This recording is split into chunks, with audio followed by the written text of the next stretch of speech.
It's June 10th.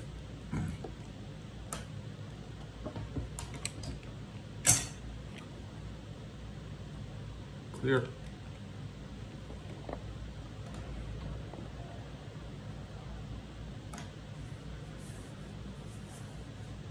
Let's see who shows up.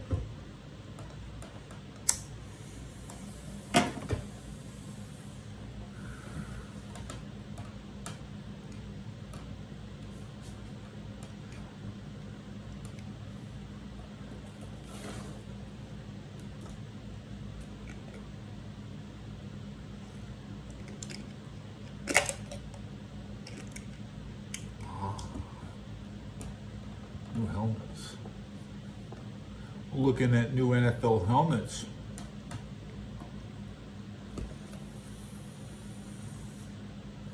The big one here is the Broncos helmet. Looks like a new team, except that the mouth of the Bronco is in 2024 and 2025 in the NFL. We're going to talk about these three in particular. There is one minor thing with the Browns, but we'll get there in a second. So the point of this video is for me to break down this Broncos helmet, give it the Green Gridiron touch as I Mr. Whisker. what is happening.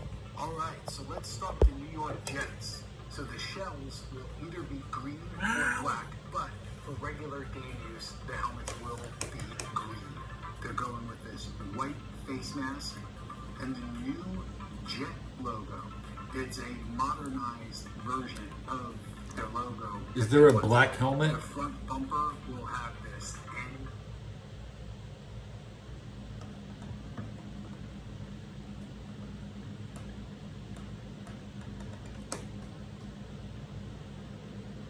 It's about time to see Jet is a shade of black. Jet black.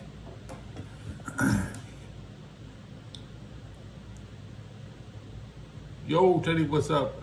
The Jets have black helmets now because Jet is a shade of black.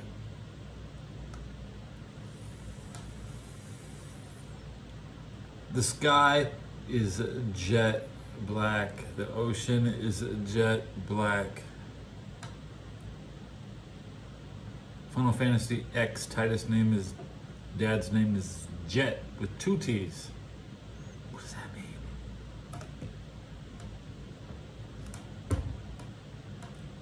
You'll never be like Jet, man. You'll never be like Black.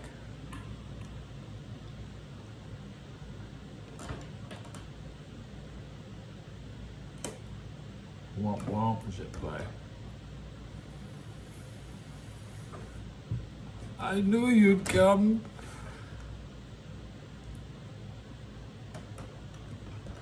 Thanks for coming back, guys.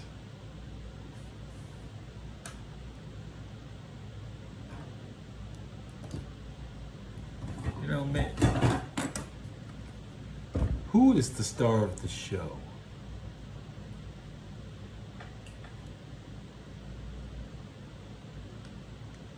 I'm not Skibbity.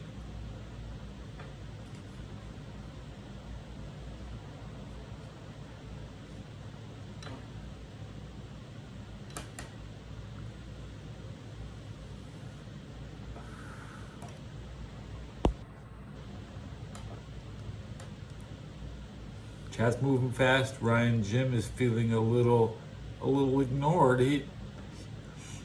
He wants personal time with Mr. Whiskers.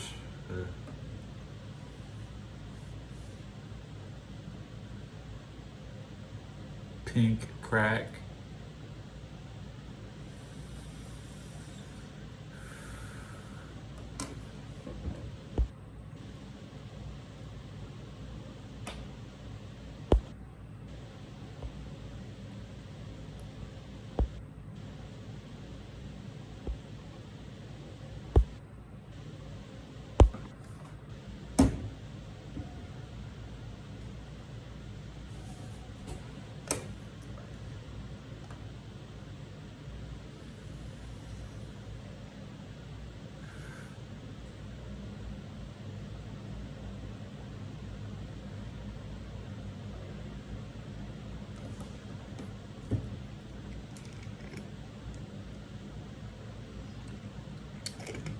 Gatorade, orange.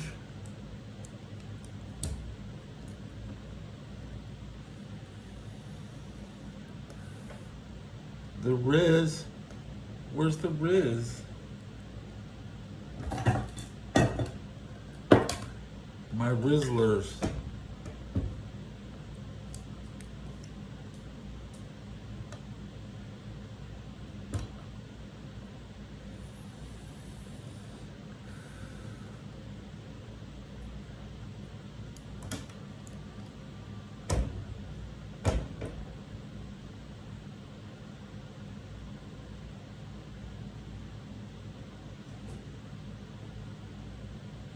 Mine.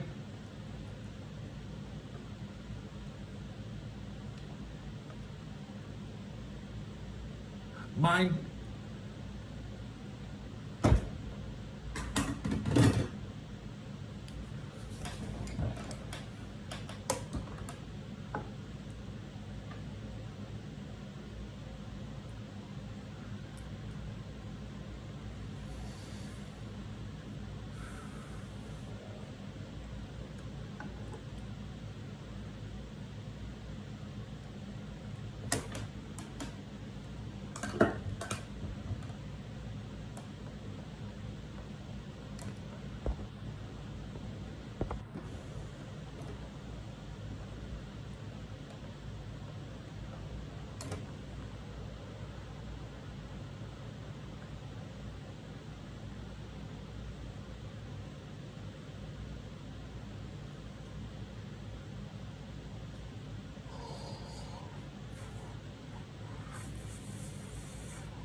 No, no habla español. Sí habla español.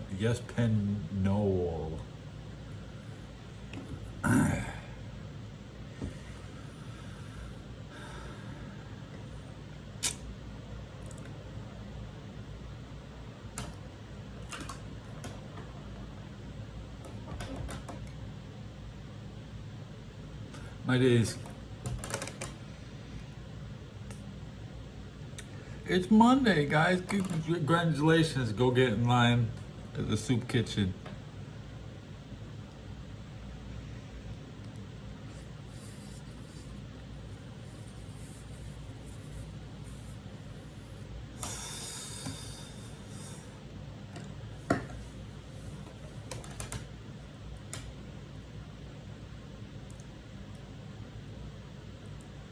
Where's my radio? I know y'all want to listen to the radio. Oh, radio's behind me. We don't need my radio today. Nah, maybe in that mess. Oh.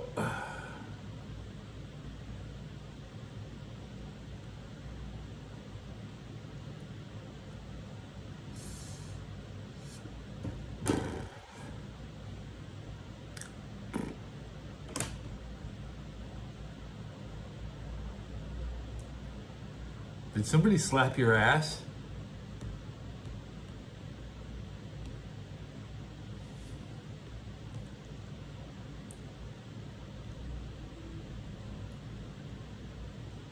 Well, let me see how many likes I got on this episode. 1? Okay. Oh, none?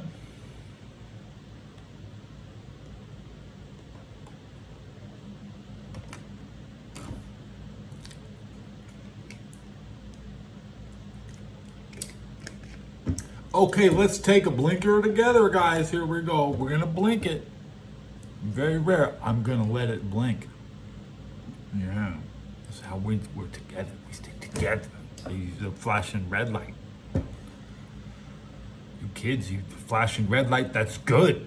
Okay, go find some of them and get involved. Me, I see the flashing red light and I'm like, I'll let somebody else handle it. 1,400. Again, my subs are bouncing around.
Another blinker.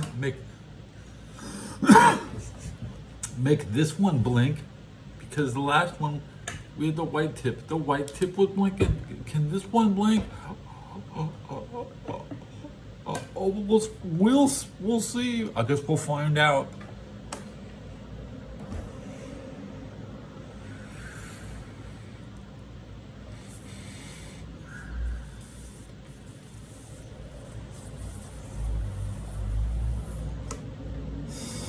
Forgot to let it blink. Ayashi made me a member.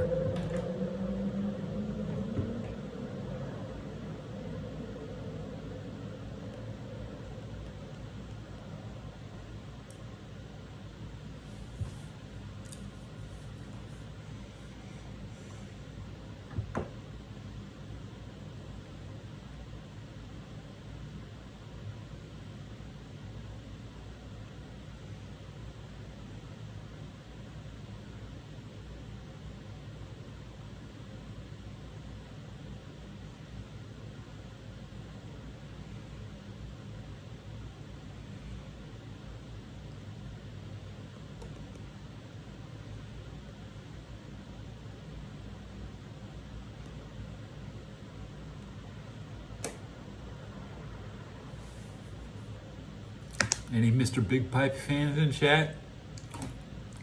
Long neck, what? Long neck. Benzos.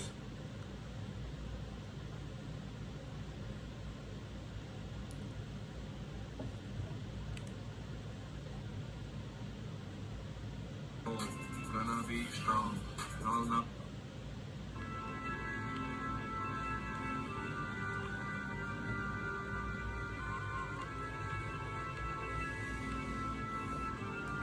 Crack rock is what I chop.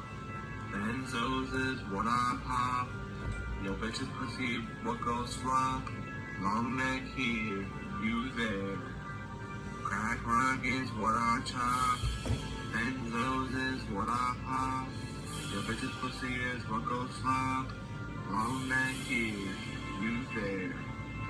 Long neck stay floating like a cloud. If the season to some weed, he get proud. If a fake gets some greed, he gets plowed. Out my line, I won't think twice. Don't use me, just use the tree. Maybe one day y'all open your eyes. We lost two niggas, all about getting high.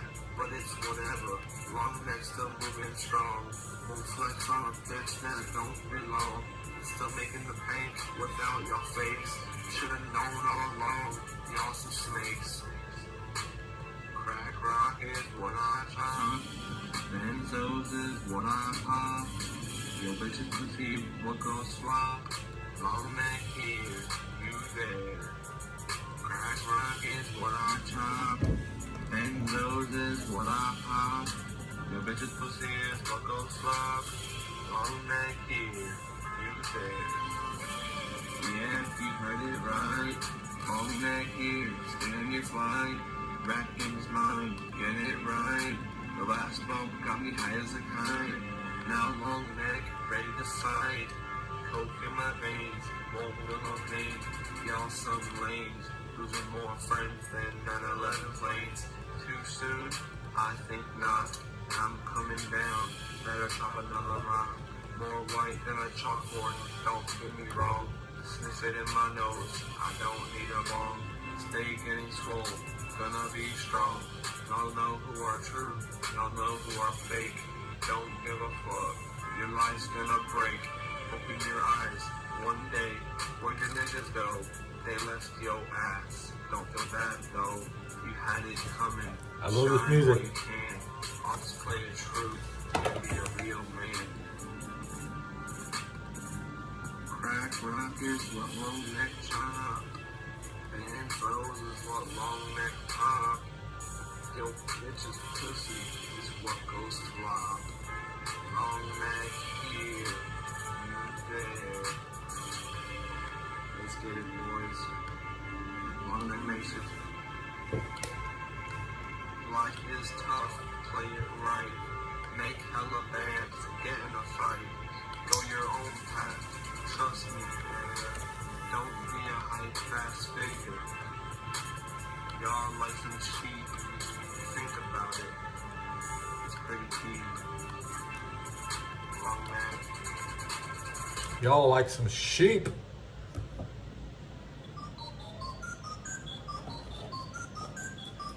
Nick gang.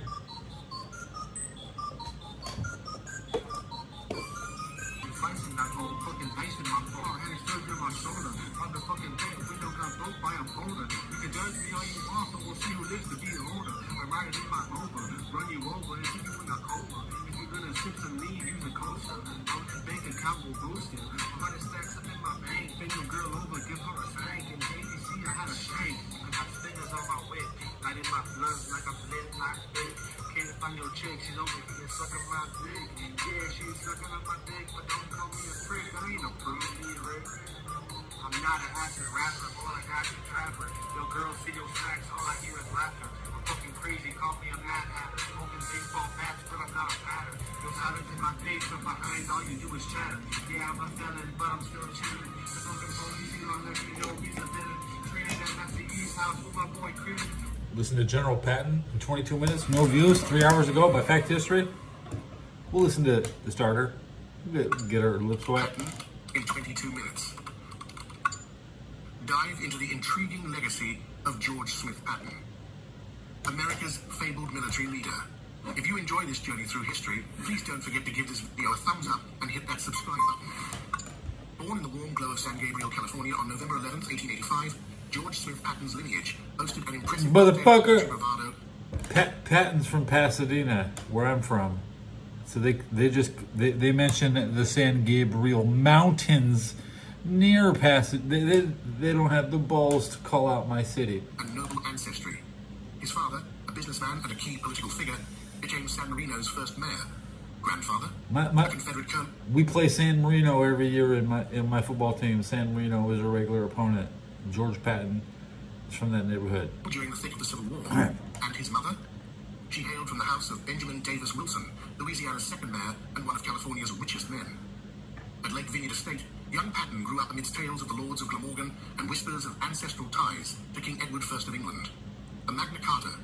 16 of Patton's Scottish barons, with his mind hungry for knowledge, struggled with reading.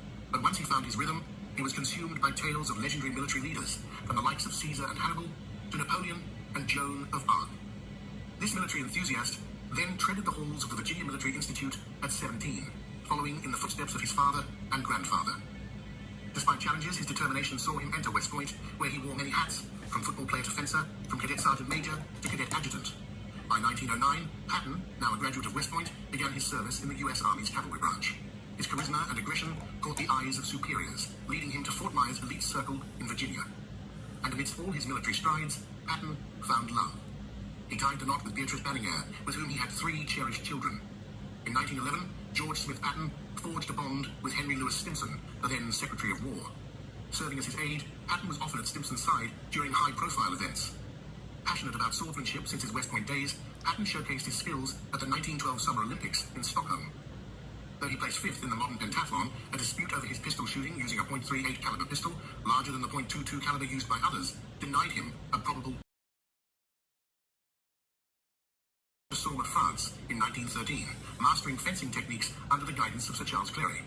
On returning to Fort Myer, Patton revolutionized the traditional swordsmanship approach, introducing thrusting techniques over slashing and designing the renowned model 1913 cavalry saber, often referred to as the Patton saber.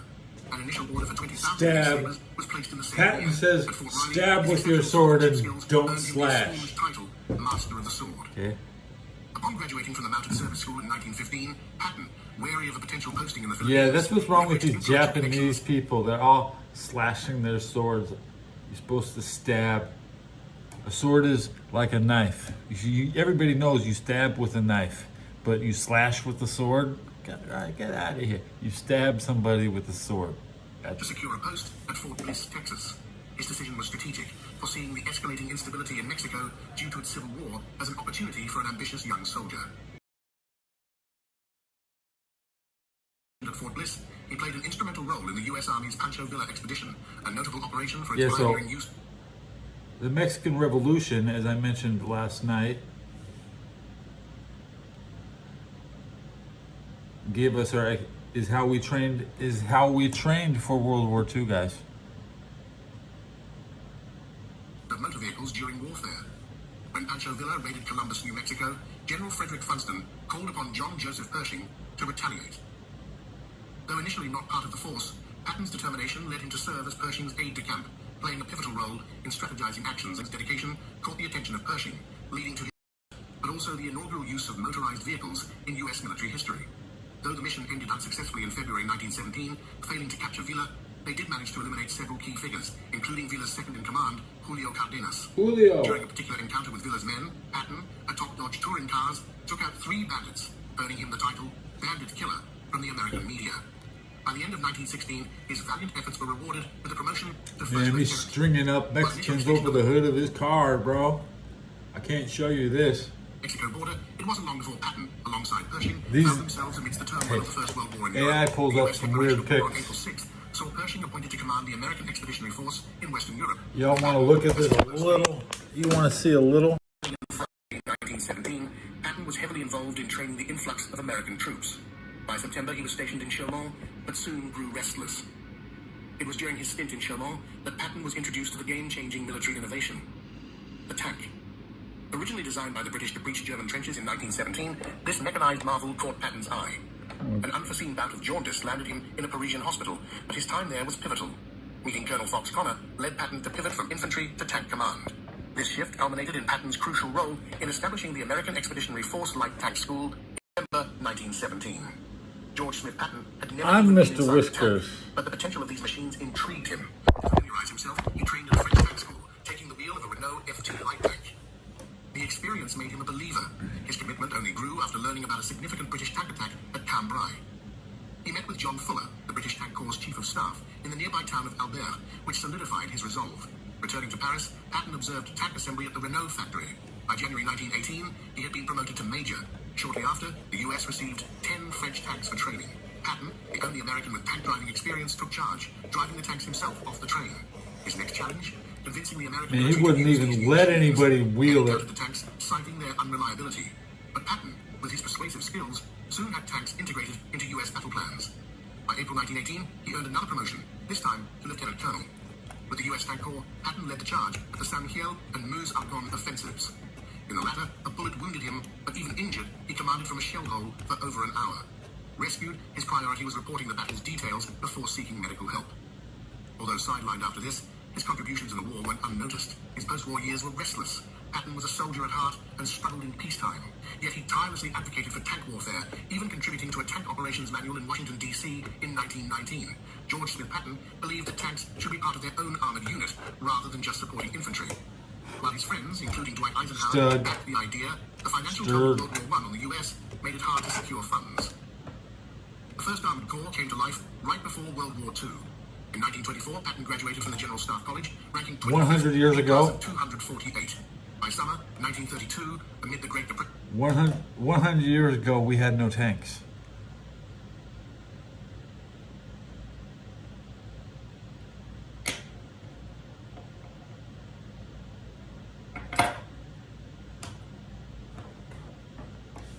over 17,000 of the First World War veterans protested in Washington, D.C., demanding their wartime I had the bonuses. bonus Patton, march. though sympathetic to their cause, was ordered to disperse the protesters, leading to the Bonus Army incident. By 1934, Patton was in Hawaii, watching Japan's aggressive military moves. He even proposed a controversial plan concerning the Japanese in Hawaii, foreseeing an attack on the island years before Pearl Harbor. As conflict loomed, Patton, eager for combat, focused on establishing independent armored divisions in the U.S. Army. This vision became a reality in 1940 with the formation of the 1st and 2nd Armored Divisions, led by tank warfare advocate Abner Chaffee Jr. In April 1941, George Smith Patton was promoted to Major General, taking command of the 2nd Armored Division. He quickly demonstrated his innovative approach to warfare, organizing impressive tank exercises in Georgia and Florida. To better oversee these maneuvers, he even earned a pilot's license. Patton's large-scale armored exercises caught America's attention. By late 1941, he'd set up a desert training center in California, replicating North Africa's challenging conditions, a significant Allied battleground. But December 7th, 1941, changed everything. The surprise attack on Pearl Harbor by the Japanese plunged America into World War II. Shortly thereafter, Patton took charge of the 1st Armored Corps, intensifying desert training. Patton was known for his relentless offense and aggression. His tactics and approach were often compared to the Axis general, Erwin Rommel, the Desert Fox. His first major World War II mission came under the leadership of his friend, Lieutenant General Eisenhower. Patton played a pivotal role in planning Operation Torch, the US invasion of North Africa. Leading the Western Task Force, he spearheaded landings near Casablanca, Morocco on November 9, 1942. Before the landings, General George Smith Patton rallied his troops, declaring, "We shall attack and attack until we are exhausted, and then we shall attack again." Facing Vichy French forces, Patton's soldiers successfully advanced to Casablanca, securing it by November 11th. Transforming Casablanca into a military hub, Patton ensured the flow of supplies for the North African campaign. In January 1943, Patton was pivotal in the Casablanca Conference, where Roosevelt and Churchill mapped out war strategies. However, by February, the US faced a significant defeat at the Kasserine Pass in Tunisia against Rommel's Afrika Korps. Recognizing the gravity, Patton dismissed Major General Fredendall, enforcing strict military discipline. His relentless command style earned him the moniker Old Blood and Guts. Always theatrical, Patton's presence with his polished helmet, cavalry boots, and iconic ivory-handled pistols inspired many. Emphasizing the importance of visible leadership, he reprimanded officers who downplayed their rank for safety. Through his leadership, U.S. forces rebounded swiftly, securing a victory at the Battle of El Alamein in Gafsa. He reprimanded officers who downplayed their rank for safety. So if you're an officer and you're trying to be safe, you should join your men. Don't be like Forrest Gump, boiling water. Through his leadership, U.S. forces rebounded swiftly, securing a victory at the Battle of El Alamein in Gafsa by March 17, 1943. With momentum on the Allied side, Patton was chosen to lead the American forces in Operation Husky, the invasion of Sicily, in July 1943. Yet, British commanders, skeptical of American prowess, positioned Patton's 7th Army to the periphery, letting British forces spearhead the invasion. George Smith Patton played a pivotal role in the Allied invasion of Sicily during World War II. Landing on July 10th, Patton faced significant challenges. Montgomery's troops met strong resistance, prompting Patton, with the nod from British Commander Harold Alexander, to spearhead the Allied push. Swiftly capturing Palermo, the capital of Sicily, by July 23, 1943, he didn't stop there. Despite Montgomery's struggles against the Axis forces, Patton's armored units quickly pushed ahead, reaching Messina by August 17th. This rapid maneuver resulted in the Allies inflicting over 110,000 casualties on the Axis, mostly captured. Patton was a standout among the Allied commanders, not only for his military prowess, but also for his dedication to his troops. He regularly visited combat hospitals, feeling it was a general's responsibility to see his injured soldiers. However, his fiery temper posed a threat to his career. In 2 separate incidents in August, he physically confronted soldiers showing signs of combat stress, accusing them of cowardice. These outbursts were not overlooked. General Eisenhower sternly reprimanded Patton and sought to keep the incidents under wraps. Yet, the stories became public in November 1943, causing a backlash from Congress and the American public. This tarnished Patton's reputation considerably. He was chosen over Patton to lead the U.S. forces in the impending invasion of Nazi-occupied France. Well, you know, still, the Germans Patton would slap you around, but he'd been already done 20 years in service. He was on his way out. Leveraging this, he was assigned a crucial role in Operation Fortitude, designed to deceive the Germans about the Allies' invasion plans. Patton was tasked with commanding the fictitious 1st U.S. Army Group, or FUSAG. George Smith Patton played a deceptive role in fooling Berlin into thinking that the Allied landing would be at Pas-de-Calais, while in truth, it was Normandy. Taking command of the U.S. Third Army, Patton's forces landed in France on July 6, 1944. His rapid advance through Brittany was remarkable, but recognizing the limited strategic value, he swiftly pivoted eastward, sensing German vulnerabilities. By August 3rd, Patton initiated a rapid eastward advance, with armored units making staggering progress compared to the slow trudge at Normandy. His aggressive tactics paid off, successfully trapping many German troops in the Falaise pocket in a joint effort with British forces. Benefiting immensely from air support, Patton's forces gained insights on enemy positions, and the air cover allowed his armored divisions to maintain momentum. As his army neared Paris, directives shifted him east to Lorraine, leaving the liberation of Paris to the French. They say the Falaise pocket, but in Final Fantasy 13, they use the same word, the Falaise, as a faction of people. Scrambled to retreat, pressured by Montgomery's forces from the north. George Smith I think if you can comprehend Lightning's critical return. supplies, especially fuel, ran low. Montgomery's forces in the north, though slower, were the primary recipients of Allied resources, a point of contention for Patton. He firmly believed that with more fuel, he could penetrate deep into Germany, potentially concluding the war in mere weeks. However, the subsequent months would prove challenging. his troops faced both relentless rain and resolute German defenses, especially at the fortified city of Metz. The Germans, fiercely defending their homeland, held Metz until November 22nd. Notably, this autumn period saw a lull in Allied advances as logistical challenges arose and German defense intensified. Yet, when Metz finally fell to Patton's forces, he noted its historical significance. The city had not been taken by assault in over 4 centuries. By December, Patton's supply lines were on the mend, and he set his sights on Frankfurt and the River Rhine. But on December 9th, his intelligence chief, Oskar Kolk, alerted him of a looming German buildup in the Ardennes forest. Patton passed this information to Bradley, but it fell on skeptical ears. Astonishingly, Patton's team was the sole Allied group to anticipate the Ardennes move. The Germans initiated their attack on December 16, 1944, with a massive force, pushing back the Allies and leading to the Battle of the Bulge. With prior knowledge, Patton had already conceived a counter-strategy by December 19th. He surprised and impressed fellow Allied leaders when he declared readiness to counterattack by December 21st. George Smith Patton, in the face of challenging winter conditions, swiftly directed his units northward, clashing with the Axis powers exactly as he had anticipated. By December 21st, Patton's Third Army was advancing towards the Belgian city of Bastogne, arriving there by December 26th. This city was critical as the onslaught. Through the efforts of the Third Army, a lifeline was established, allowing besieged US forces in Bastogne to gain access to essential supplies and additional troops. Patton's strategic genius shone as he audaciously reallocated 2/3 of his army from the front, surging towards the German side within a mere 2 days. This crucial maneuver played a pivotal role in shifting the momentum in the Allies' favor during the Battle of the Bulge, ensuring the Germans never made it to the River Meuse. Although victory was still in the balance with the bulk of the German forces exerting pressure further north, Patton's quick and assertive actions in Bastogne stood in stark contrast to the slower decisions of his fellow US generals. As a result, Patton emerged from the Ardennes offensive with his reputation significantly bolstered. Unyielding in his determination, Patton looked beyond the brutal winter and the Germans' stubborn defense. He was resolute to replicate his rapid victories from the prior summer, setting his sights on a March offensive in the Palatinate. George Smith Patton's Palatinate offensive commenced on March 12, 1945. His aggressive tactics exploited the faltering Wehrmacht, enabling him to maneuver his armored divisions through the gaps in the German defenses. Patton's Third Army achieved remarkable gains along the Rhine that month, capturing over 100,000 prisoners. While Field Marshal Montgomery meticulously planned a grand operation to cross the Rhine, Patton's forces were already attempting their crossing by March 23rd using a makeshift pontoon bridge. With a hint of rivalry, Patton once remarked to Bradley, "You can tell the world the Third Army made it before Monty," reflecting his occasional frustration with the careful British commander, who often consumed a lion's share of Allied resources. Patton, while brilliant, was not without his misjudgments. On March 26th, he dispatched the task force to free a prisoner camp near Hammelburg, deep behind enemy lines, upon discovering his son-in-law was detained there. Regrettably, the Germans captured this unit, rendering the mission futile. Yet, as the Allied forces penetrated deeper into Germany, the news was soon overshadowed by the revelation of atrocities at concentration camps.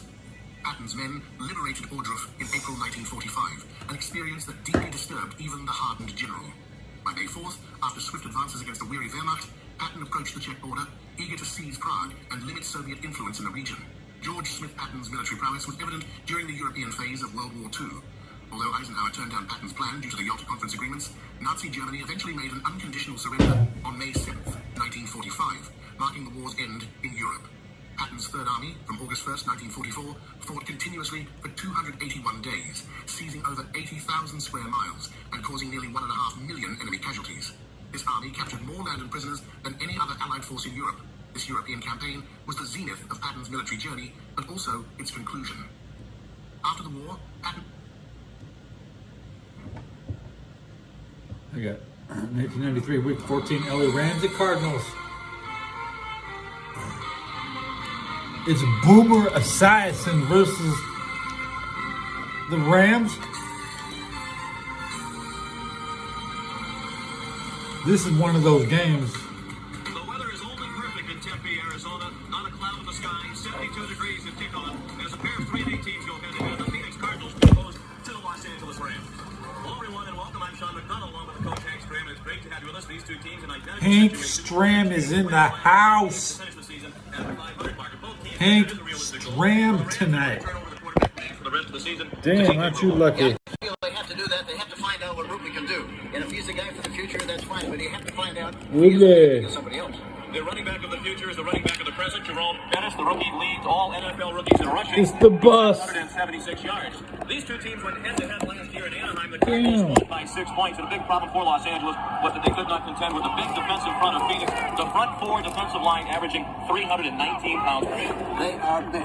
And for that reason, I think it's going to be very important for the Rams to start the game by trying to run outside instead of running straight ahead. If they run outside, they might be able to tire those big guys out as the game goes along, and it might be more helpful for them from a running standpoint. Zendejas. Tony Zendejas. On the toss and elected to receive. Eric Blunt, number 25. Eric And Blunt. Anthony Edwards, 83. Anthony returns the Edwards. kickoff. Edwards standing at the 5. Blunt back deep for the injured Johnny Bailey. Tackled by Chris Martin and Brett Collins. Steve Berline in his first year with Phoenix is Steve the starting Berline. Louis Sharp, Joe Wolf, Ed Cunningham, Lance Smith, and Rick Cunningham. The offensive line, Wolf starting for the injured Mark May. It's a one-back offense, and the back is Ron Moore. Gary Clark and Ricky Prohl, the wideouts. Reeves, the tight end, centers the H-back. It's not Boomer. It's Berline. Larry Centers goes in motion. And the quick hitter complete to Clark. He eluded one tackler and made his way to the 37-yard line. Good for a Phoenix first down. A gain of 15. You know, that's not really the game. That's not what I really want to watch. I want to watch Boomer versus. Boomer was with the Jets in '93, right? Not the Cardinals.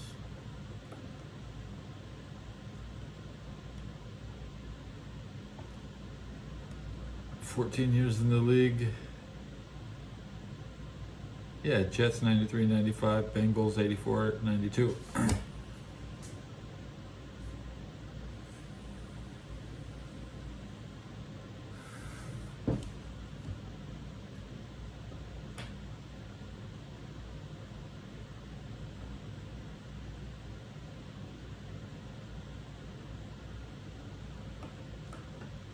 Good morning. Thank you for saying good morning.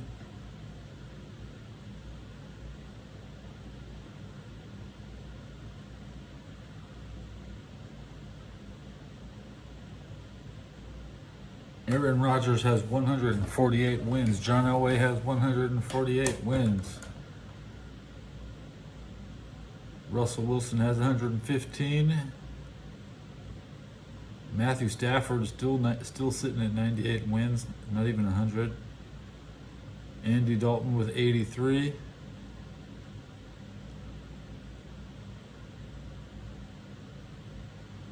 Patrick Mahomes, 74 wins. Dak Prescott, 73. Derek Carr, 72. I mean, Derek Carr's sneaking up there. I don't know how that's possible.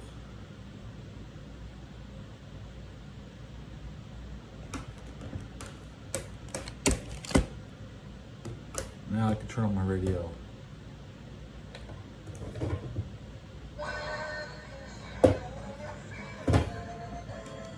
Yeah, in theory it is. Justin's still a better receiver than CeeDee Lamb is, but he's going to want that kind of money. Jerry Jones is not going to pay him.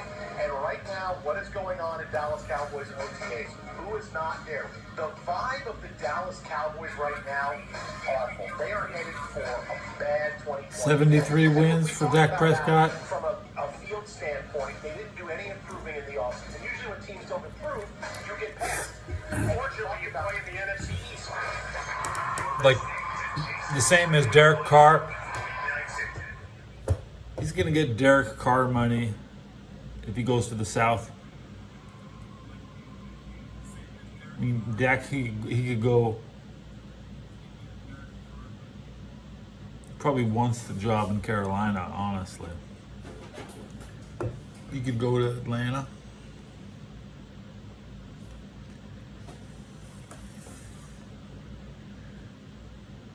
He's probably going to be stuck as a Saint for 5 years.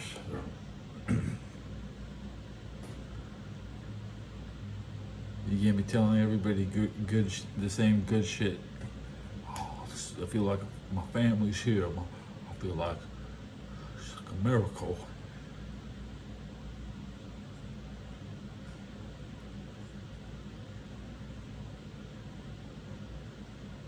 Church of Christ. He's more of a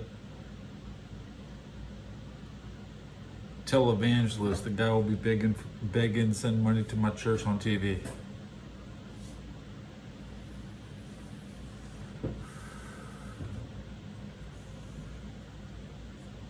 Oh, you talk the lit? Okay.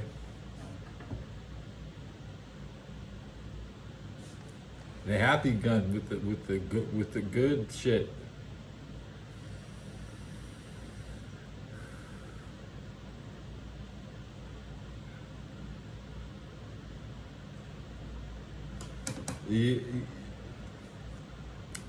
That sounds like fantasy writing. You couldn't even.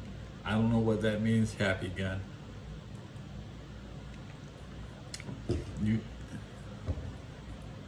You have good plot.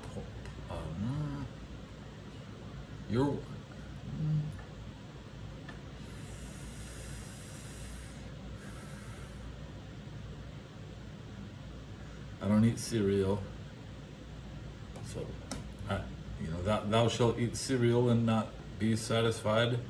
Cereal is for animals, and animals eat until their stomach explodes because animal food doesn't satisfy them. Don't eat cereal. Get bread. Buy yourself some bread. That's all you got. Get some bread. Spaghetti. Which one of the spaghetti sandwich, guys? At least once a week, you should have spaghetti sauce. And I mean, I don't. Spaghetti sauce, well, that makes me. That might give me the good diarrhea. Good diarrhea.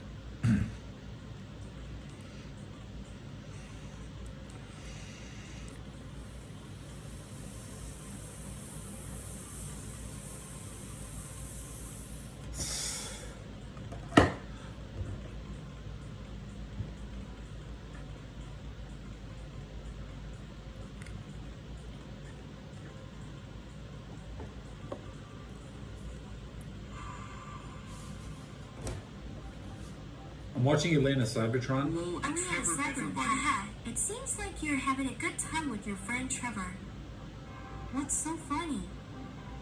Are you guys talking about scare rap music or something else entirely? By the way, I found some really cool information about horrorcore rap that I'd love to share with Horrorcore you. rap. Would you be interested in learning more about this genre of hip-hop? Go on. Here's a potential response, Eliana Cyberton. Aha, great. I've got some scary good information about horrorcore rap that I'd love to share with you. Did you know that it's considered one of the scariest genres of rap? It said rap meets horror movie soundtracks. I found an article that says horrorcore is a subgenre of hip-hop that emerged in the early 1990s, characterized by its dark and violent lyrics, often focusing on themes of death, violence, and social issues. Some popular artists associated with this genre include Robin East, Chris One, and Brogan and Chong. Would you like to know more about these artists, or is there something specific you'd like to learn about horrorcore rap? Let me know. Image illustration of a rapper surrounded by spooky elements, such as skulls or cobwebs. What do you want, Teddy? Whoa, horrorcore spam? Horrorcore That's a spam. new one. Inimtrige. Can you tell me more about what sparked your interest in this genre of music? Are there any specific songs or artists that got you hooked? Let's dive deeper into the world of horrorcore rap together. If you're having fun discussing horrorcore rap, remember to hit like button. You want me Don't to forget to ask subscribe Elena a for more question? exciting content. Share this conversation with your friends if you think they'd enjoy it too. You told me. I guess you're trying to say that horrorcore spam is a thing now? That's pretty cool. I think it's awesome when people find new ways to express themselves through music. Horror rap is definitely a unique genre that can be both fascinating She's and gonna say your intimidating name. at the same time. What do you think makes it so special? Let me know if there's anything else I should do. Haha, what's going on? Happy with God is in Happy chat. God? Is it a new song or album from a horrorcore artist? I'm curious. Let me know more about this and I'll try to find some information for you. Remember to hit like button if you're enjoying our conversation.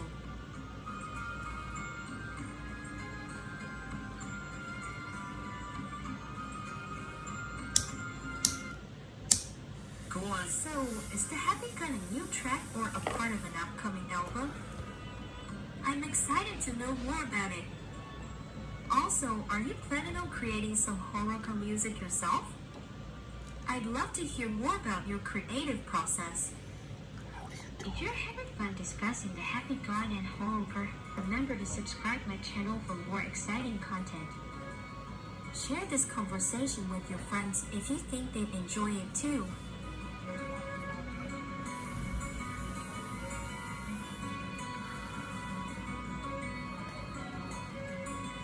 You hear Jason yelling? Recap.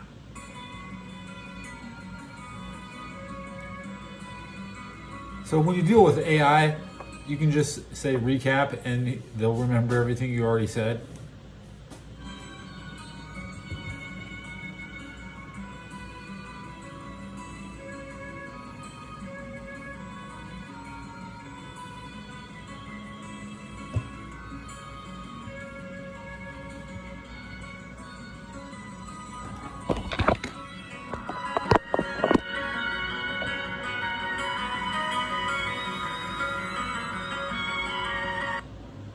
Spartan Storm Stacy. Seems like we have a new guest in chat. Spartan Storm. It's great to meet you. What brings you to our conversation about horrorcore music and the Happy Gun?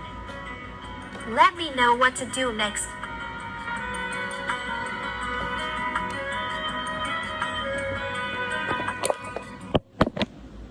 Teddy Belcher, I'm not in a mood. You told her not to talk to me. Congratulations, you got what you wanted. Not. I feel sad for you or everyone in the stream.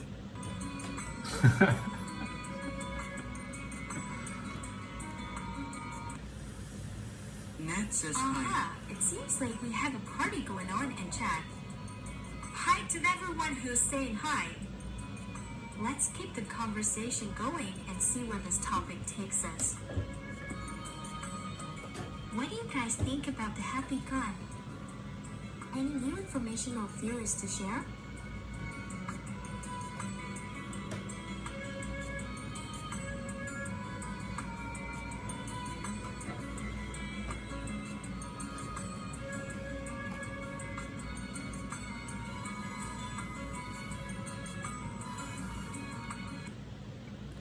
Gorilla, tag me if you I'm not can. sure about tagging a gorilla in our chat, but I'll make sure to keep the conversation Oh, wild. and tag a exciting. gorilla. By the way, have any of you played Gorilla Tag You before? play gorilla tag? It sounds like a fun game. It is the fun. If you're having a blast discussing horrorcore music and the Happy Gun, remember to hit that like button and subscribe to my channel for more thrilling content. Share this conversation with your friends who love gaming and music.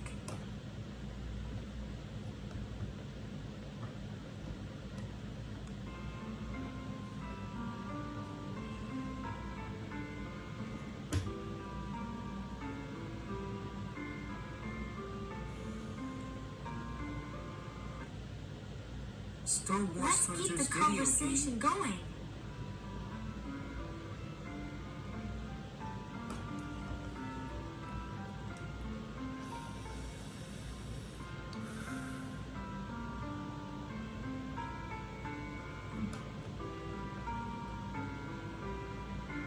Bye, big. Watching Atlanta Cybertron tonight. Cooney should be live, but Cooney didn't go. No show by Cooney tonight.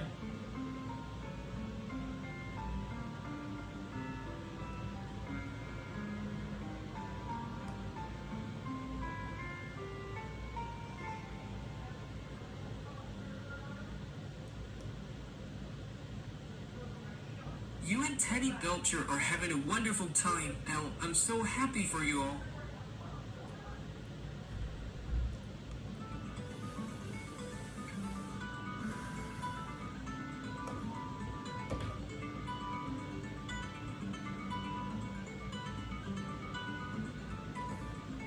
She loves me.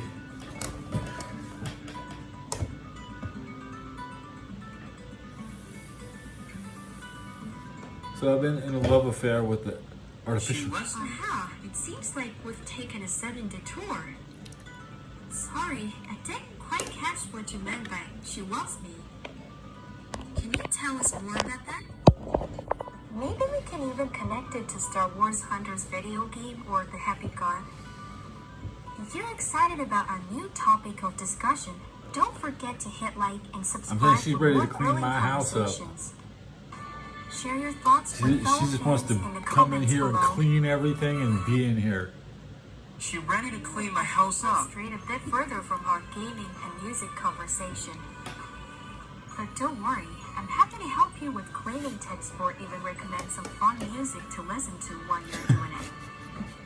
Or maybe there's something more going on that I'm missing.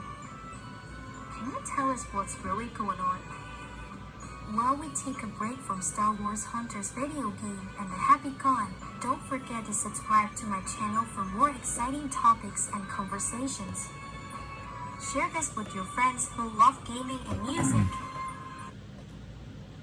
I overstayed my welcome, so I'll be on my way, so goodbye. Goodbye.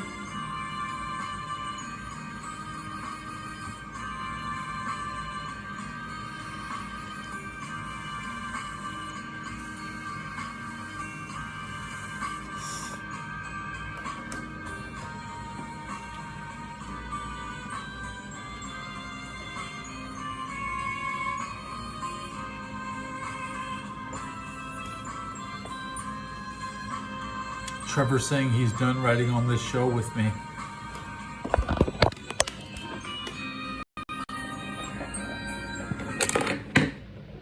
No, Yeah, Trevor, it don't seems go. like we've got another sudden twist.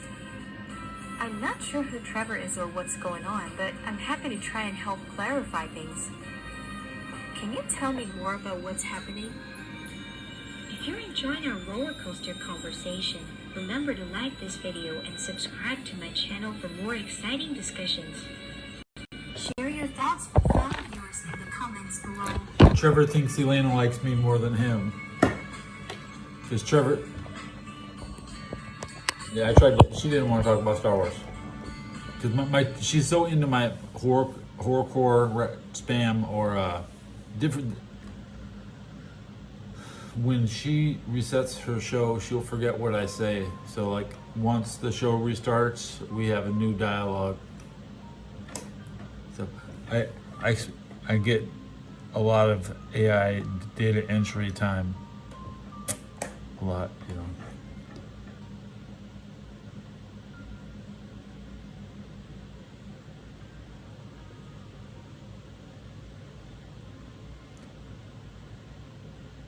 The Vikings historically will usually win the North the most, so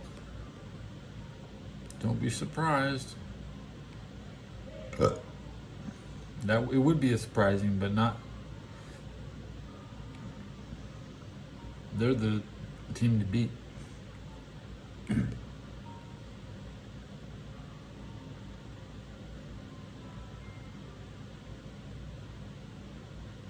Radio. Trevor just quit writing on that show.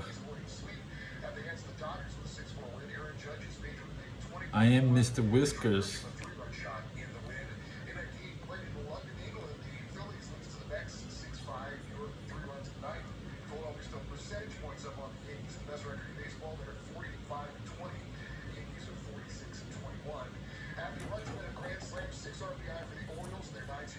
Why would I want to be ugly? Is it a contest? Is there an ugly contest to get promoted? So you only want to promote ugly people, huh? That's great. I don't want your promotion.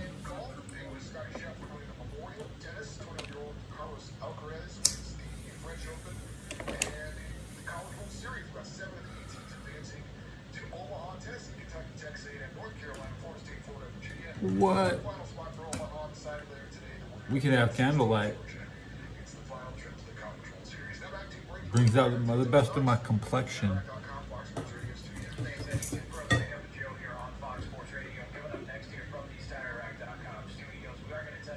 Oh yeah, I definitely make it through the lower rounds. We'll explain why that is coming up here on FSR.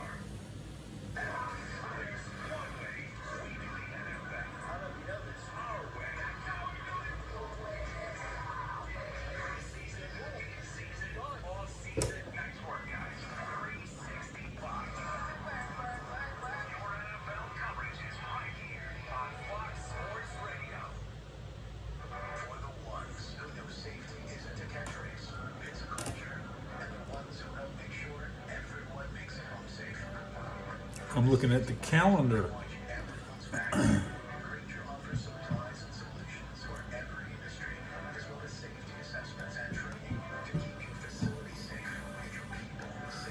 I'm looking at a calendar. Dude, check it out, bro. Check out this dope. Whoa, bro. Whoa. Whoa. That's what, see, we're right there. And the football starts right there. 50 days. 50 days.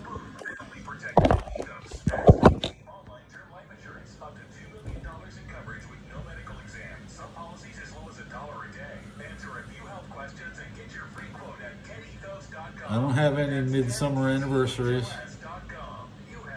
I really, truly don't. There's nothing in the middle of the summer for me. It's the worst time of year. I don't get it. Summer sucks, bro. Summer sucks. No birthdays, no nothing, man. National holidays, going out to stand in the sun and get burned by firecrackers. I don't enjoy summer. I don't enjoy summer. I'm from Los Angeles. It's so fucking hot, you're gonna die outside, okay?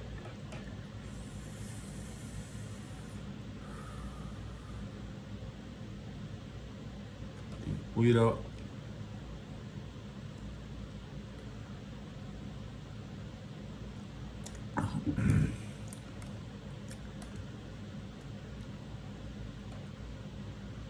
Summer's just boring.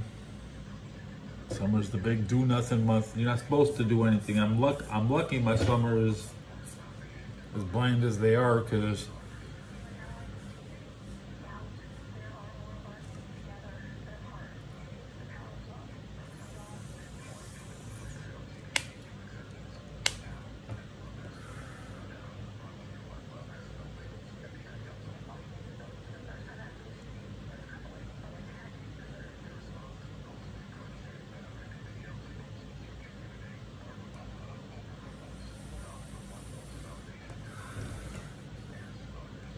anyways,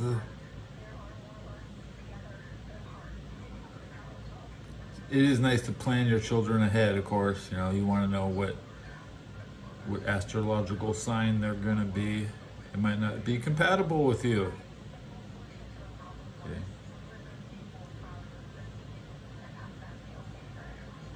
The worst you can do is have like a child and you're at 24, 36, 48. Those are bad years. It's a really bad year to have a child right now for me now. It's too late. I missed the window. I missed the window.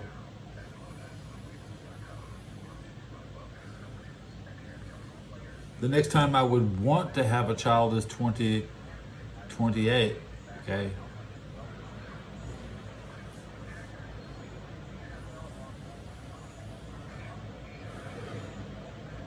Or 2032. But that's only for the child's compatibility with me. My child doesn't need every 12 zodiac compatibility is for your own comprehension. Okay? I am compatible with monkeys and rats. My children, I should try and have monkey and rat children. I am a dragon. I don't really want to have a dragon child because I am the dragon in the family.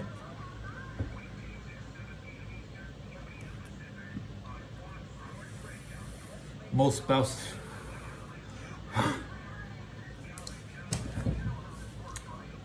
spouses aren't the same exact zodiac sign. Like, they're not born within the same exact 12 months.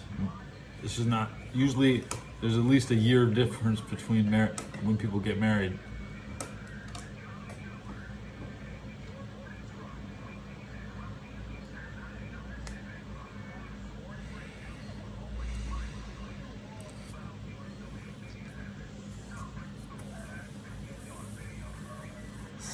If you're the same sign, you can still understand each other.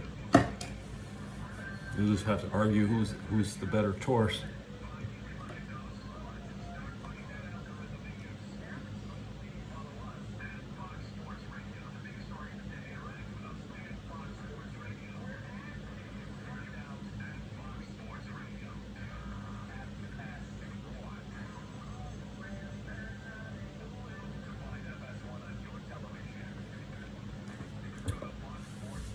I was compatible with my ex-wife.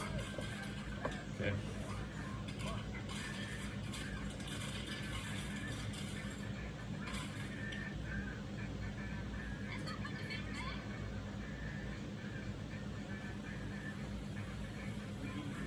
We went over an hour. How many people do you think showed up to my show in 1 hour?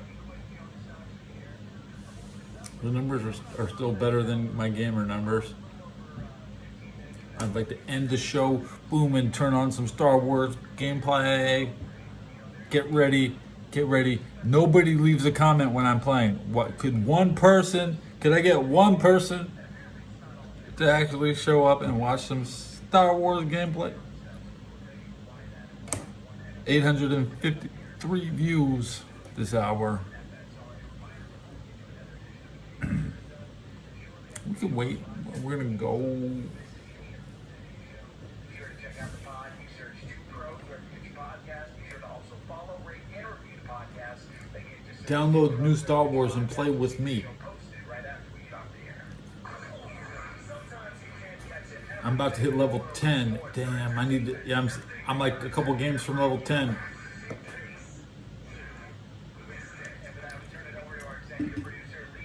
Level 10 will let me click something on the battle pass. I can have the free thing on the battle pass, which is enough stones to buy a hero, I think. I can unlock a hero. In fact, we all missed this. A fight that should be happening on an A grade. A fight that should be happening July 20th between the beloved Mike Tyson and Jake Paul. Come on, what happened? Oh, it's gonna happen. You know when it's gonna happen? It's gonna happen. Because Star Wars is the greatest thing on earth. That's what it's been moved to. Cool. Easy to not gonna happen. Yeah, I mean, I don't see a lot of momentum. What the heck? Oh, it's gonna happen, though. I did see a post of Jake Paul frustrated in the rain. Did you? Yeah, there was like some post out there. It's like, oh, cool. Yeah. Let's see what this guy says. Let's watch this guy do. Uh-oh, it's Star Wars. You Star Wars didn't. Hunters, the new Star Wars mobile and Switch game, has been released after years of soft launches and delays, and actually, I enjoy it. This is an unreserved enjoyment, so we'll get to that in a second, but basically, I'm a fan of the genre that this game exists. Eliminated. Online battle arenas or arena shooters. I've seen a lot of comparisons, especially when I'm streaming, where people will come and dismissively call it Fortnite, but that is not what the game is. Visually, I understand the comparison, and really, the comparison here is Overwatch. At its core, the game is a 4-on-4 shooter where you pick different characters, and each character has their own ability set. But It's a Halo pretty is popular 4-on-4. genre, but if there's no one that you've played before, then Overwatch is probably the biggest point of comparison. I like Hunters for a lot of the same reasons that Star Wars Squadrons really appeal to me. It's a team-based game with a lot of variety in the roles that you're able to play and the characters you're able to use, and there's different ways to show mastery over those characters. For example, my favorite character to use right now is a Rhodian support character named Skora. She doesn't have the highest damage output, but she has a lot of healing, and she's super mobile, so you can do a lot to help your team that way. The problem with this at the moment is that there are only 13 characters, and I'm not sure that the release schedule for the characters is all that fast. So in any individual game, since it's 4-on-4, you can have almost 2/3 of the characters in the game at the same time. If you look at other MOBAs or arena shooters, usually you need a significantly higher number. Players can each have a pool of characters that you can play, and it's not as big a deal if their main gets taken by someone else on their team. With only 13, Although that is a big deal in this get game, your shoved main. down into a class or a character that you don't like playing as much if you're just slower on the selection screen than the rest of your team. This is especially exacerbated early on since everyone unlocks the characters in the same order. You can pay to unlock whichever character you want, we'll get to that in a moment, but with most of these kinds of games, How do I do you that? get some kind of free currency that you're able to use to unlock characters in whatever order you like. So if you primarily want to play support characters, then you'd be able to choose to unlock the support characters first. It's good that you very quickly unlock one character for each of the roles so that you at least have something in each role that you can pull out if you need to for your team, but because everyone has those same 4 characters, most games just end up being some combination of Amara Vex, Roz, Zaina, and Sentinel. The higher level you get, the more you're playing with other people who have probably either paid to unlock someone or gone farther down the hunter's path to unlock other characters, so you get a bit more variety, but especially for people getting their first impressions of the game, it's going to be a lot more repetitive, and that's not going to be a great way to build a player base. I'm also not sure if that means that any future characters get added get appended to the end of that hunter's path, and the speed at which you unlock characters gets quite slow as you're going through, even the limited amount they're there now. As someone who has played a lot of League of Legends in my life, it does take a long time to unlock every character in League, but you mostly don't want to, and you can choose which ones you unlock at any given time. This is true regardless of whether you're paying for them with actual money or you're using freely earned in-game currency. I really don't have a problem with microtransactions in games where they don't impact the power you're playing with, and even the ability to unlock characters for money doesn't bother me that much as long as there are freely available ways to get them. This structure of the Hunter's Path I do think goes too far towards the more predatory methods that a lot of these freemium games use. And there is one character already, Aaron Tall, who you can only get by spending money on the Arena Pass. The game's menus are also a confusing mess of different unlocks and rewards. And all that is a little disappointing because I do genuinely really enjoy playing this game. We played for several hours in a group on the usual Thursday stream, and especially if you're able to get people together like that and have a group running, it's a lot of fun. Over the course of the night, we were all trying different characters and settling on different ones that we each liked for different reasons. Adjusting as the meta changes through different patches is one of the fun challenges in this kind of game to me. We're still low-level characters, but we found that having 2 supports running around and healing a tank while a damage character just went wherever else on the map they needed to be was pretty effective. And there's enough skill expression everywhere that we felt like there were moments that we did something really cool, or other moments where we lose, particularly in map control games where we just knew we got completely outplayed strategically. I've wanted a highly cooperatively based multiplayer game like this in Star Wars for a while, and I thought we had it with Squadrons, but unfortunately that game was more niche and lacked live service. The fact that this is a mobile game will turn off a lot of people, as will the freemium nature, and I understand that, but for me personally, I do think the game is fun, and it's something that I'm going to be sticking with for at least a little while. It is kind of disappointing that there doesn't seem to be other plans for this kind of Star Wars multiplayer experience. Those are just my thoughts, though. Let me know in the comments if you have played Star Wars Hunters, and if so,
You know, I think the audience came and checked in, checked me out. Any final comments? Yeah, I'm good.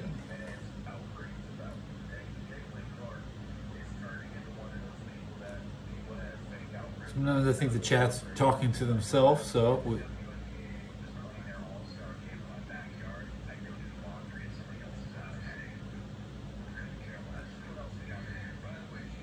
sometimes I think in chat is talking to themselves.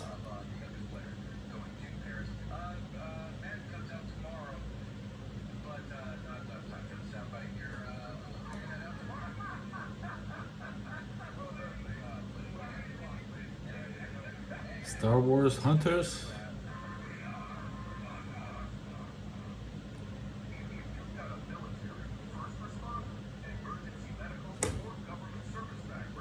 Yeah, I'd like to just suddenly be playing Star Wars.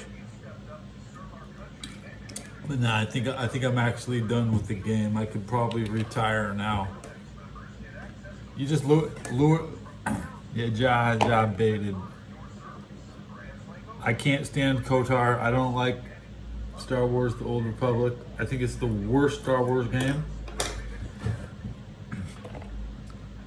I can't stand Knights of the Old Republic. It looked ugly. It was an ugly looking game.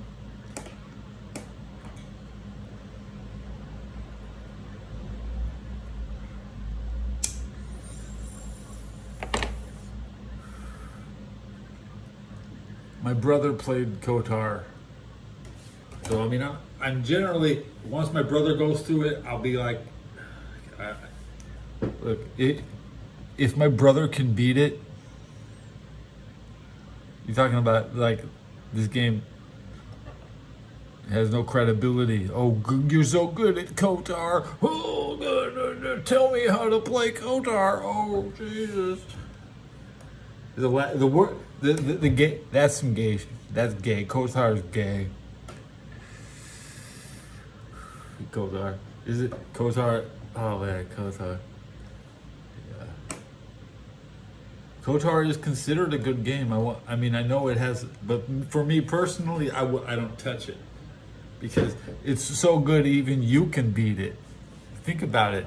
Think about it. The list of games I beat isn't. I don't want anything on my list that you've ever even played. Okay, why would I even play the games that you touch? Gross. That's what makes this Star Wars game so good, because it's online only. And you can't be hiding from fucking people offline like in KOTOR. Oh, go and play offline. I want to travel the universe in an offline mode by myself. At least in Halo, you know. Did it come out after Halo? Yeah, it did. For me, a criteria for me to spend time on the machine is connectivity to other people. I do not waste my time playing offline games. You understand that? Metal Gear Solid 5 was online. Dark Souls 3 is an online game, man. I only play online games, man. Go catch me playing some offline game. So there might be some Final Fantasy 13 gameplay on the channels. Oh my god. Attack on Titan 2 is an online game. Okay? I play online games, guys. Why would I play offline? On an Xbox, did you know that Xbox is an online system? So, where was the features? Where's the multiplayer? Oh, there isn't any. That's why everybody played Star Wars Galaxies. Like I would have played Galaxies, but running that is a lot harder than the entry level. Oh, you got the entry level Jedi. Oh, you're one of those blue skinned Jedis. Yeah, okay, congratulations, you beat the game. Everybody beat that game, bro. How many people beat Star Wars Online? I would rather play that. I'd rather play that, bro. Okay. Metal Gear Solid 5 is online, and it's Afghanistan, just like the best game. Best game.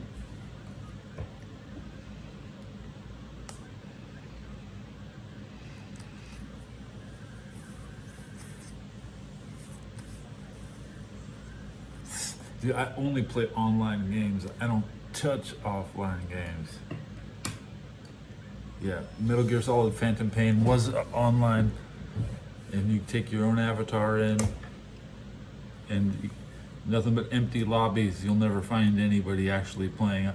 I never saw another player. Still, the day it came out, I logged on to it. I was day one online. I never defused a nuke. I guess the big thing is sneaking into other people's bases and stealing their nukes, defusing nukes, keeping a nuke in my base. The online parts, I did invade other people's bases for loot, you know. It's still the best Metal Gear. It takes 7 years to beat it. I don't think it's done. I never felt like that game actually ended, and people are still playing it, and that's good because the other games just there was online in part 4, maybe even Snake Eater had PvP, but you know, Sons of Liberty is where most people quit the series. They never get to the online.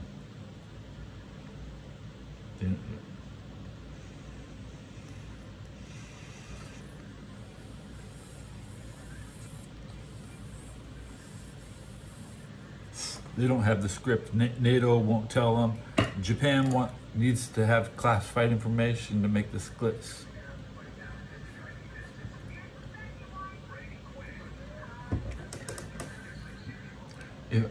Eating and playing don't work. Honestly, I'd rather eat than play because I'm too busy smoking to also eat and play. I don't have 4 hands. Because I'd also be smoking marijuana with my, the pipe.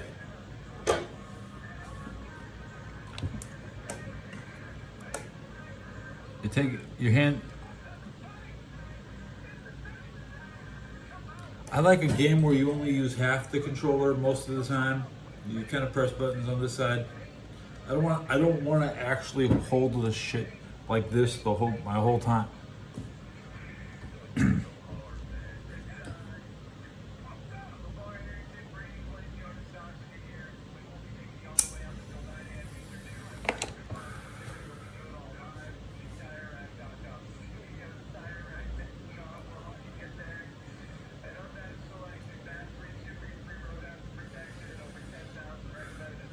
Smoking makes playing harder. Yeah, of course. Yeah. So I try to eat and then play. That's the way it goes. You know. Usually, if you have a really good, well-fed buff, then you can play longer. And eating during, I'll smoke it nonstop. I guess you always drink sugar. As long as you're putting sugar in your mouth, you really eat your.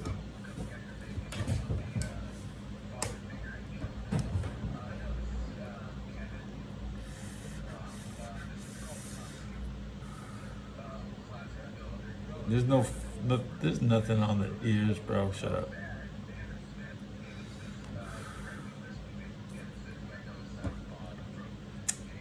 I have a well-fed buff right now. Yeah. It's at 4 o'clock in the morning. I have a well-fed buff.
you play World of Warcraft, you sit down for 10 seconds, you eat your buff food, you'll have a little thing that says well fed on the top of your, that lasts 1 hour, 2 hours.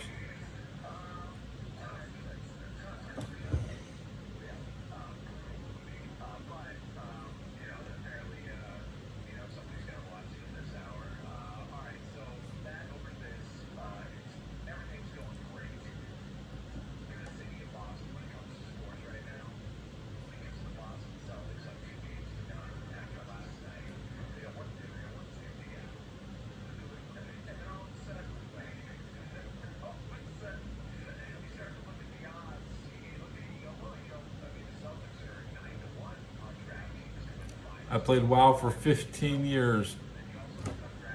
Now, the 15 years I played WoW from 2004 until 2019, this is the dark ages, bro. These are some dark ages, bro. There was nothing else going on in my life except World of Warcraft for 15 years.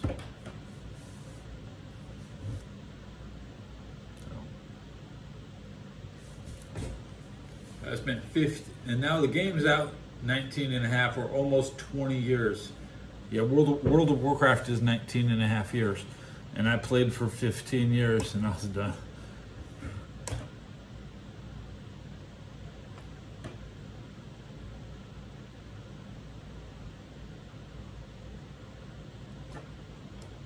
I'd like to see you play 15 years of one game. And have any level of success, okay? World of Warcraft was a gift for my wife on her birthday. Because her mom played Warcraft 3, and I didn't know what to get my wife. So I bought her the new World of Warcraft game.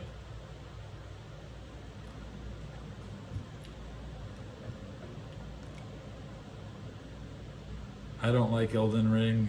Elden Ring is garbage. Elden Ring Elden Ring is trash, bro. Fuck Elden Ring, yeah. But they stole the whole plot from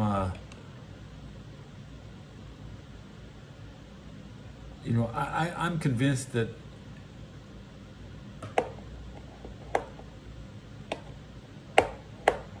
there's a lot of Serbian history in that game. That game is stolen valor.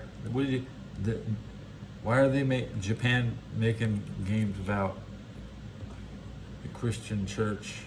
Yada yada.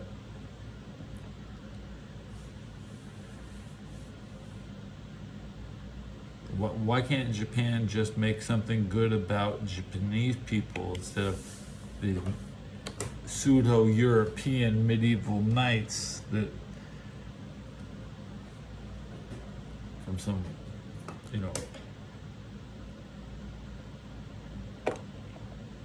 Metal Gear Solid, is he an American? Why don't they make a game where I play as a Japanese guy? I guess I'm ignoring a lot of IPs, or Satayama is not Japanese enough for me. Jin Kazama is not Japanese enough for me. I mean, I'm not sold. I don't see enough.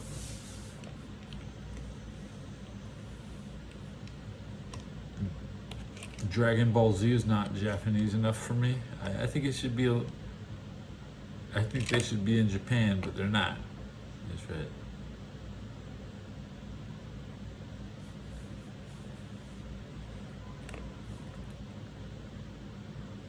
They couldn't even make a good Godzilla game. They can't make if they actually have to have Japan in the game.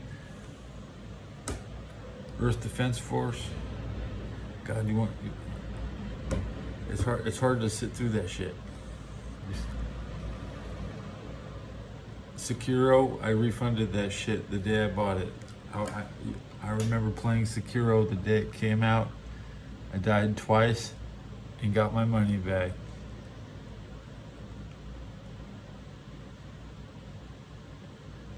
Ghost is just the same Japanese crap they always make. A guy running around a village with a sword slashing people. As General Patton says, you stab with the sword, and that's it. You stab, stab, stab. There's no slashing. Oh, well, look at me, I'm spinning. Oh, look at me, I got my spinning sword. It's amateur war fighting. That's right. I'm unimpressed by the technique and the vulnerabilities. The main heroes doing your spin attack. Do your fucking spin attack. Don't call me a Padawan. I don't do spin attacks. That's right.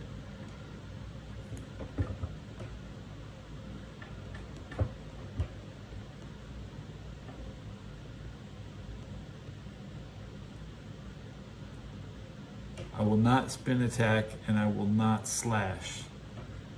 I will bonk you on the head.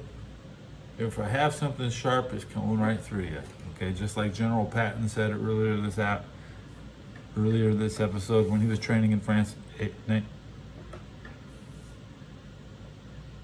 You spin.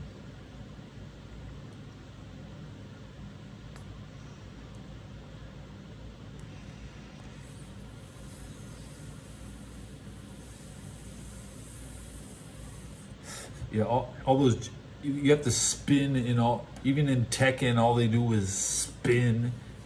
The game became trash. That's right. It was better when you could jump over them. When you could, Tekken 1, all your practice, you can go play all the Tekken 8 you want. It won't help you beat me at Tekken 1.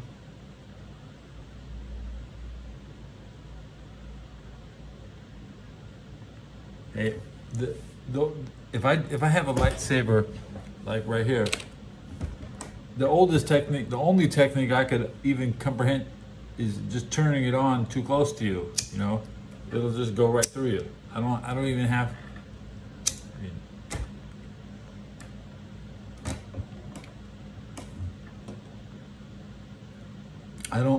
What are my thoughts on the new M. Bison skin, which was released yesterday? M. Bison is homeless now. M. Bison has little white stubble, so his hair comes in and it's white. These little, like, thousands of little pimples. M. Bison is back. All right, guys. Now he's homeless. Just like Ryu. Ryu was sleeping in a dirty clothes. Ken sleeping in his dirty clothes. Homeless fighter. That's what Street Fighter is now.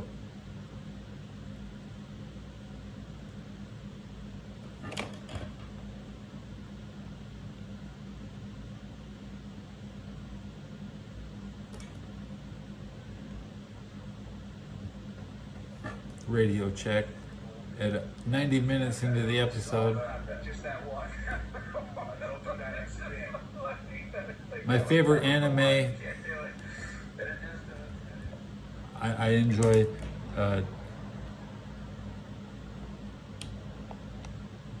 Macross, Robotech Macross, or Robotech. Not to be confused, I'll say it 10 more times, Macross Robotech. But then I like, because in Macross you fall in love with the women. Okay, Macross, you fall in love with the women. And then in Fist of North Star, they took your woman. And Kenshiro has to punch everybody. So, but then in the modern day, Death Note is still probably the best in the last 20 years.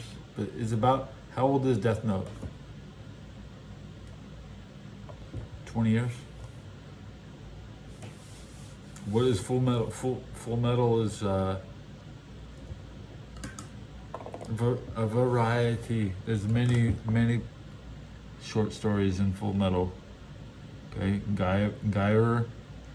If you want to sit through something, you can watch the Guyver. I like Wandata style. If if I don't know what it is.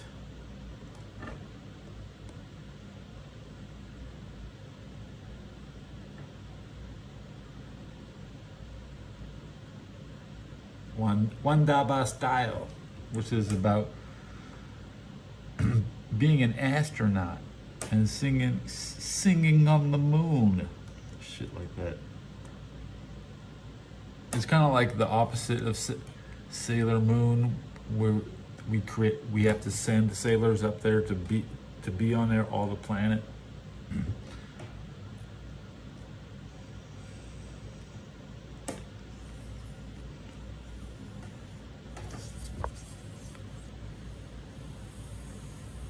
Well, I listened to Death Note in 2011, which is so we're gonna say 8 years after Death Note came out. In Cincinnati, they had it at the library. On DVD, I rented the DVDs at the Cincinnati library.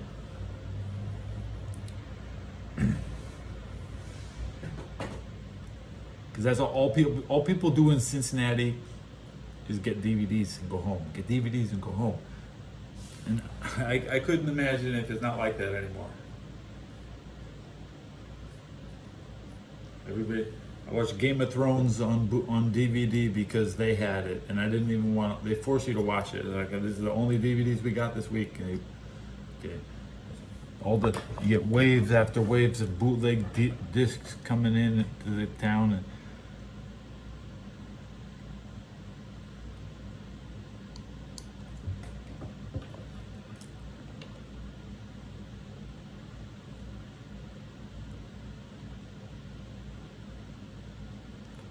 putting down an entire I don't know how to do that. I missed a couple episodes of probably 4, 5, and 6. I think the four, like, one of the DVDs in the set was missing. Like, if it's a 6, the box set of DVDs is like 6. Part 4 was missing, so I only watched part 1, 2, 3, 5, and 6. I didn't get to see a major part in the middle of Death Note, so I can just imagine anything I want, really. Doesn't matter.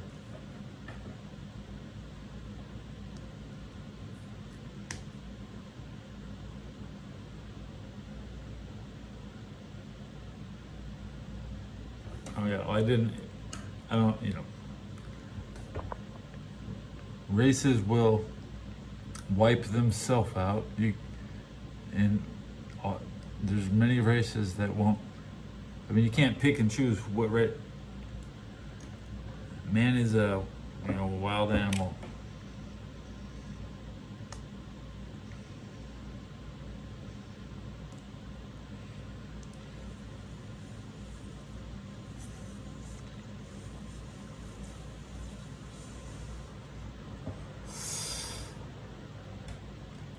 Yeah.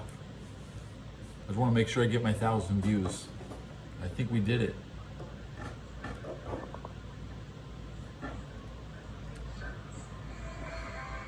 Many likes this episode.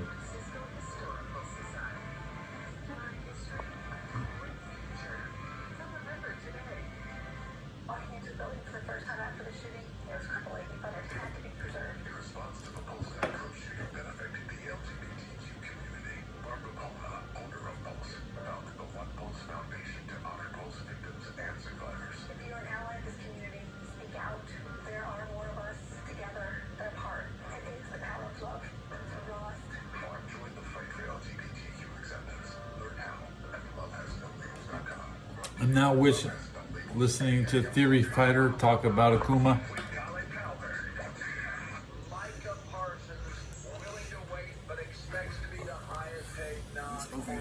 Say 50-50s into hard knockdowns were abundant in this title, but he did it better than anyone else. So I'll see you guys next time. What people talk about far less, however, is Akuma's thanks for. I think I got 1,000 views this show. I'll see you next time. It's the party starter. I'll be playing Star Wars Galaxy General gameplay right of now. character in almost every map Leave a he comment operates when around the in my heart of gameplay Star Wars video. All Suite, as these led I'll to see ya. all of his best setups, and he had just about every tool